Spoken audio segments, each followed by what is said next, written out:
प्यारे बुज़ुर्गों, माताओं, भाई और बहनों, हम जब अपनी ज़िंदगी को देखते हैं तो हम देखते हैं कि आजकल के समय में हम जहाँ भी रह रहे हों, हमारी इंटरैक्शंस और लोगों से बहुत ज़्यादा बढ़ गई हैं। हम ऐसे समय में जी रहे हैं जबकि कम्युनिकेशंस बहुत ज़्यादा हो गई है और दुनिया के कहीं भी कोने में इंसान जी रहा हो, उसको सिर्फ उसके घर के आसपास जो रहते हैं या जहाँ इंसान काम करता है उनसे ही इंटरेक्शन नहीं होती, लेकिन और न्यूज़ के ज़रिए, टीवी के ज़रिए, सोशल मीडिया के ज़रिए बहुत लोगों से हमारी इंटरेक्शन रहती है। जब इतने लोगों को हम मिलते हैं, उनसे बातचीत होती है, तो फिर उनके जो इम्प्रेशंस हैं वो हमारे साथ टिके रहते हैं। अब जब भी आप किसी को मिलते हो, चाहे आप उन्हें शारीरिक रूप में मिलो या आप उन्हें ऑनलाइन मिलो, तो जब भी वो इंटरेक्शन होती है उसके 3 नतीजे निकलते हैं। सबसे पहला तो ये हो सकता है हम जिसे मिले उनसे बातचीत हुई, हमें बहुत अच्छा लगा, कोई खुशी की बातचीत हुई, कोई आनंद की बातचीत हुई, तो हमें बड़े पॉजिटिव फीलिंग्स आती हैं कि हमें अच्छा लगता है कि हमारा रिज़ल्ट बहुत अच्छा था।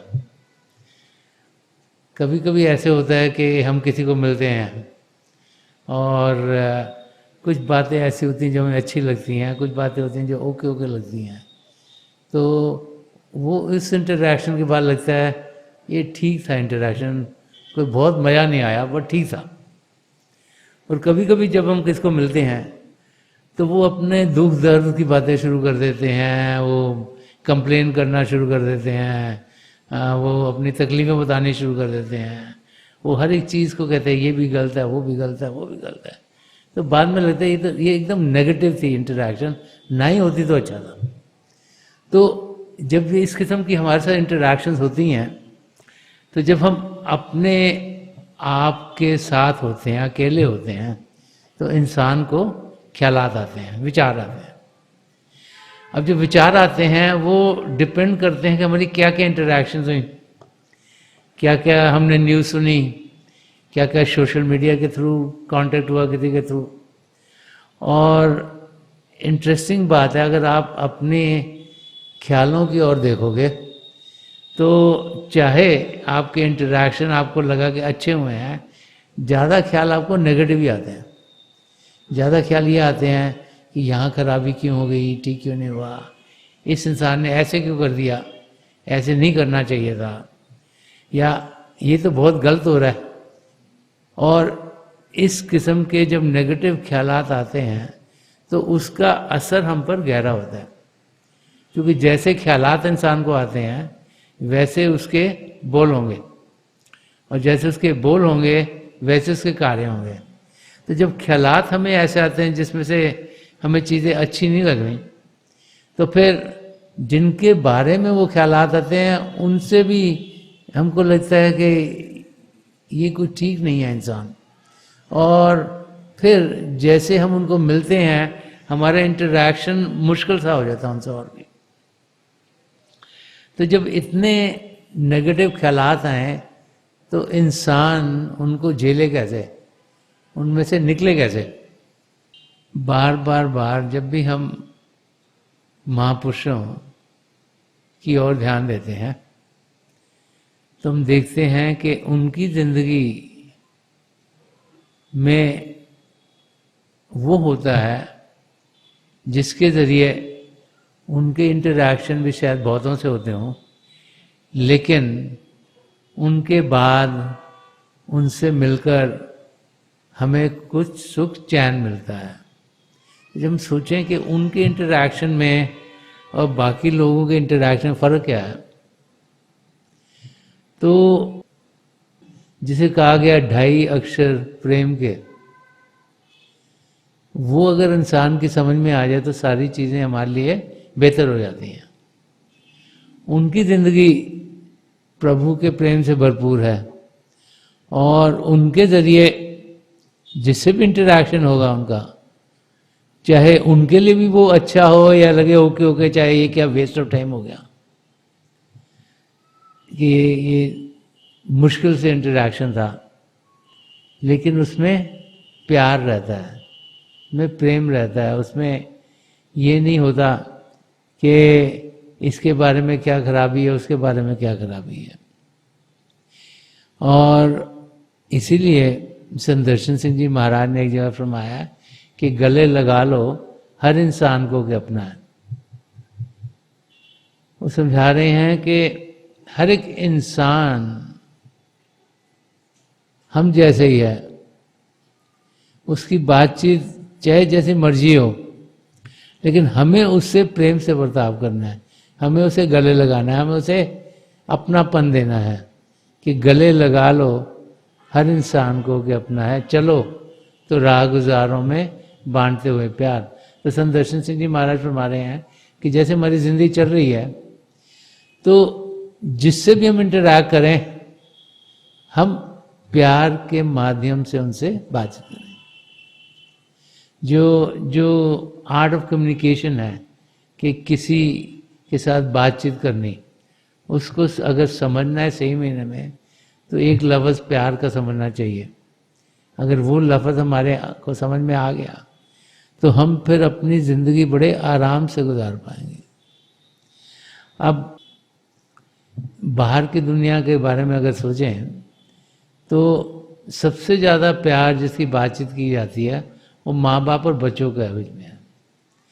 अब आप में से बहुत सारे हैं जिन्होंने के घर में बच्चे हुए होंगे, और आप देखेंगे कि अगर आपके बच्चे किसी भी एज पर आपने उनको उठाया हुआ है, उन्होंने आपके बाल खींच दिए, तो आप उनको गुस्सा नहीं करते, आप सोचते तो बड़ा क्यूट है, इसने तो बड़ी अच्छी हरकत कर दी है।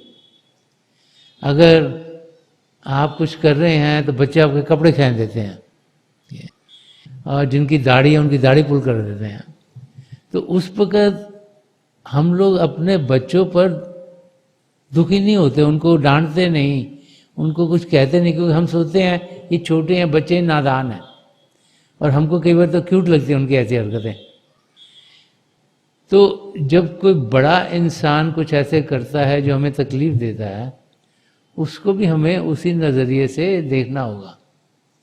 जब हम उस नज़रिए से हर एक इंटरैक्शन को देखेंगे, तो हम देखेंगे कि हर एक चीज़ आराम से होनी शुरू हो जाएगी, और जब चीज़ें आराम से होंगी तो उसका यह असर होगा कि जो हमारे विचार हैं वो भी पॉजिटिव होने शुरू हो जाएंगे, वो भी खुशी से भरपूर होंगे। उनमें भी कुछ होगा कि किसी की मदद हो जाए, कि हम किसी की मदद कर दें, में भी होगा कि हम नम्रता से किसी से बातचीत करें, हम क्रोध में ना आए, हम ह्यूमिलिटी से जिए, और हम देखेंगे कि जो भी हमारे इंटरैक्शंस हो रहे हैं, जो भी बातचीत किसी से हो रही है, जो भी मेल मिलाप किसी से हो रहा है, वो दिन ब दिन और बेहतर और बेहतर और बेहतर होगा। और जब हमारी तरफ से चीज़ें बेहतर जाएंगी, तो फिर हम देखेंगे कि उनका असर औरों पर भी होना शुरू हो जाएगा, और जब उसका असर औरों पर होगा, तो फिर सारा एटमॉस्फेयर बेटर और बेटर और बेटर होना शुरू हो जाएगा। हम सब सोचते हैं, ये सोचते हैं कि हम ठीक हैं और बाकी गलत हैं। ये ज़रूरी नहीं कि हम राइट हों, हम सब सोचते हैं कि हम ही सच हैं, हम तो बिल्कुल ठीक हैं, बाकी कुछ गड़बड़ कर रहे हैं। लेकिन हमें अपने आप को ध्यान से देखना है, हमको अपने विचारों को शुद्ध करना है। अगर हमारे अंदर विचार ही सब अच्छे होंगे, किसी ने कुछ अच्छा किया उसकी बड़ाई करने के होंगे, किसी की कोई मदद करने के होंगे, तो फिर हमारे से बोल भी अच्छे निकलेंगे, कार्य भी अच्छे होंगे। लेकिन अगर हम खुद ही अंदर से नेगेटिवली सोचते होंगे, किसी से जेलसी हो, किसी से के ऊपर क्रोध आया हो, कोई हम सोचे कि इसने हमारा हक मार लिया या कुछ और, तो फिर हमारा इंटरैक्शन भी उनसे उस किस्म का ही होता है। तो ये ज़रूरी है कि हम अपने विचारों को शुद्ध करें, ये पूरी कोशिश करें कि जो भी हमें विचार आते हैं वो प्यार के हों। इसीलिए बार बार महापुरुष समझा गए हैं कि जब हम कोई मानसिक चीज़ नहीं कर रहे, हम सिमरन करें। सिमरन प्रभु के नाम के जाप को कहते हैं। प्रभु के नाम का जाप जब हम करते हैं तो फिर विचार आएंगे नहीं, क्योंकि मन की शक्ति प्रभु की ओर लगी। और जब हम प्रेम की बुनियाद पर अपनी जिंदगी बनानी शुरू कर देंगे तो फिर हम देखेंगे कि हम अपने कदम उस ओर लेकर जा रहे हैं जहाँ हमारे अंग संग शांति होगी, जो और बड़ा दायरा उसमें भी शांति होगी, और आस्ते आस्ते आस्ते शांति का माहौल बढ़ता चला जाएगा। और जहाँ शांति का माहौल होगा वहाँ पर हम अभ्यास भी कर सकते हैं। जहाँ हलचल होगी वहाँ मन को टिकाना बहुत मुश्किल है। शरीर को शांत करना आसान है, एक जगह शांत ढूंढ लें, बैठ जाएं, पांचों इंद्रियां अंदर की ओर करना आसान है। मन को शांत करना बड़ा मुश्किल है। और अगर प्यार की बुनियाद पर हमारी जिंदगी चल रही होगी तो फिर हमारे अंदर भाव ऐसे होंगे जो प्रेम के होंगे, जो एक दूसरे से मेल मिलाप के होंगे। एक जगह और संत दर्शन सिंह जी महाराज ने फरमाया है कि मैंने सीखा है ज़माने से मोहब्बत करना। वो समझा रहे हैं कि मैं उस स्टेज पर पहुंचा हूं जहां मैं सबसे प्यार कर रहा हूं, कि मैंने सीखा है ज़माने से मोहब्बत करना, तेरा पैगाम में मोहब्बत मेरे काम आया है। कि हे मेरे सदगुरु, जो आप प्यार का पैगाम देते हो वो हजूर बाबा सावन सिंह जी महाराज की ओर इंडिकेट कर रहे हैं कि जो हजूर ने मैसेज प्रेम का दिया और जो संत कृपाल सिंह जी महाराज ने मैसेज एक बनो नेक बनो का दिया, कि उनकी शिक्षाओं को पाकर वो उस अवस्था में पहुंचे कि वो सीख गए कि सबसे प्यार कैसे करना है। उनके अंदर सिर्फ पॉजिटिव ही ख्यालात थे। संत दर्शन सिंह जी महाराज की तो सारी पोइट्री पॉजिटिव है। अगर आप उनकी पोइट्री पढ़ें तो सब अपलिफ्टिंग है, वो होपफुल है, वो खुशियों से भरपूर है। वो ऐसी है कि हम अपने कदम अपनी मंजिल की ओर बढ़ाएं। वो ऐसी है कि हम में से हर एक प्रभु को पा सकता है। वो ऐसी है कि हम ये ना सोचें कि तकलीफ़ें हमारे संग हैं, कि पिता परमेश्वर का हाथ, उनका सहारा हर समय हमारे संग है। तो उनकी अगर पोइट्री को हम पढ़ते हैं और उसको समझने की कोशिश करते हैं तो टोटली पॉजिटिव है। संत दर्शन सिंह जी महाराज ने पॉजिटिव मिस्टिसिज्म का नाम भी उठाया, समझाया कि प्रभु को पाने का रास्ता घर बार में रहते हुए हम अपनी मंजिल तक पहुंच सकते हैं। कि हमें जिंदगी जीते हुए हर एक चीज में अच्छे से अच्छा करना है। और वो अच्छे से अच्छा कब होगा? जब हर एक चीज में प्रेम होगा, जब प्यार होगा।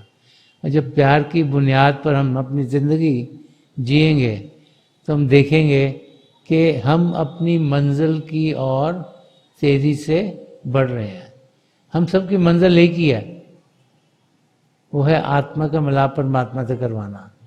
तो उस मंजिल तक पहुंचने के लिए हमें प्यार प्रेम का अनुभव करना होगा, उसे अपनी ज़िंदगी में पाना होगा। उसे सिर्फ सुनकर या सोचकर काम नहीं चलता, उसे एक्शन में लाना होगा। तो लव इन एक्शन, कि वो प्रेम जो कि रोज़ाना हमारी ज़िंदगी में हो। और उसकी प्रैक्टिस सबसे पहले हम घर में शुरू कर सकते हैं कि अपने बाल बच्चों से ज़रा प्यार से बातचीत करें। अगर कुछ चीज़ हो गई जो हमारे ख्याल से गलत है तो हम गुस्सा मत करें, आराम से रहें, किसी को प्यार से समझाने की कोशिश करें। और देखेंगे जब ऐसी ज़िंदगी जिएंगे तो हर एक चीज़ हमारे अंग संग बेहतर और बेहतर होनी शुरू हो जाएगी। और जब फिर हम अभ्यास के लिए बैठेंगे तो जो हमारी सूरत है वो आसानी से एकाग्र होगी और हम फिर अभ्यास बड़े आराम से कर पाएंगे। तो थोड़ी देर के लिए हम सब अभ्यास के लिए बैठ जाएं। आप जहाँ भी बैठे वहाँ आराम से बैठिएगा, अपनी आंखें बंद कर लीजिएगा और ये जो आंखों के ढेले आईबॉल्स हैं ये सीधी सामने होने चाहिए। आंखें बंद करते ही वो भाई बहन जिन्हें नाम की देन मिली है आप सिमरन कीजिएगा। और जो भाई बहन नए हैं आप पिता परमेश्वर के किसी भी जाति नाम का जाप कीजिएगा। जाप मन ही मन करना है, ऊंचा नहीं दोहराना। मेरी प्रभु के चरण कमलों में और जो पिछली संचि के महापुरुष हुए हैं हजूर बाबा सावन सिंह जी महाराज, परम संत कृपाल सिंह जी महाराज और दयालपुर संत दर्शन सिंह जी महाराज के चरण कमलों में यही प्रार्थना है कि जो जो हम सबके लिए बेहतर हो ये महापुरुष हमें दें, हमें सबके साथ जोड़ें और हमारे भीतर प्रभु की ज्योत के हमें दर्शन करवाएं। थोड़ी देर में आकर मैं आपको इस बैठक से उठाऊंगा और मेरी शुभकामनाएं आप सबके साथ हैं।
छोड़ दीजिए जी, प्लीज़ लीव ऑफ।